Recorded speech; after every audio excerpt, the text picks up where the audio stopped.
Hello, I'm Kyle Garrett with Dad Smoking Cigars, and this is your week in cigar news.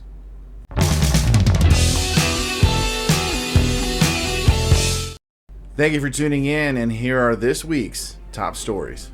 New Zealand has passed what has been called the strictest tobacco legislation in the world. In what has now become an official nationwide effort to make New Zealand a smoke-free country by 2025, the 6,000 existing tobacco retailers have been reduced by 90%, as well as prohibiting the sale of tobacco to anyone born on or after January 2009. This effort will shrink the number of people able to buy tobacco year by year. And while it doesn't seem like this measure will have any impact outside New Zealand, it is believed this type of policy may spread to other countries. This is due to misconceptions about cigars being similar to cigarettes, and this lack of information can be a catalyst for these tactics to be replicated in other parts of the world. J.C. Newman recently celebrated its 125th anniversary, albeit 2 years late. Founded in 1895, J.C. Newman turned 125 in 2020. However, due to the COVID crisis, plans for celebration had to be put on hold.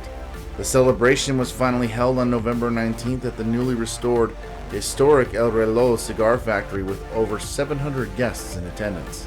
Two special limited edition cigars were enjoyed at the party: the Diamond Crown Classic No. 4, which was created by Stanford J. Newman and Carlos Fuente Jr. in 1995 for Newman's 100th year celebration. The second was the Diamond Crown 125th anniversary, created specifically for the event. The latter cigar had been in development since 2019. In other news, Steve Saka has challenged himself to make a cigar with Florida sun-grown tobacco, even though he admittedly hasn't been a fan of this variety in the past. After working through 40 blend iterations, the final blend was presented to Jeff Borsowitz of Corona Cigar Company and Florida Sun-Grown just last week. The blend was given approval and the green light to be released sometime in 2023. Details on the blend are mum for the time being, save for Saka saying that the leaves used are the Ligero of the Ligero, the goal being to cater to those who are fans of Florida Sun-Grown and those who aren't entirely convinced. The new cigar will be extremely limited and have a high price point. For more information on these stories, be sure to check out cigarpublic.com, cigaraficionado.com, and halfwheel.com.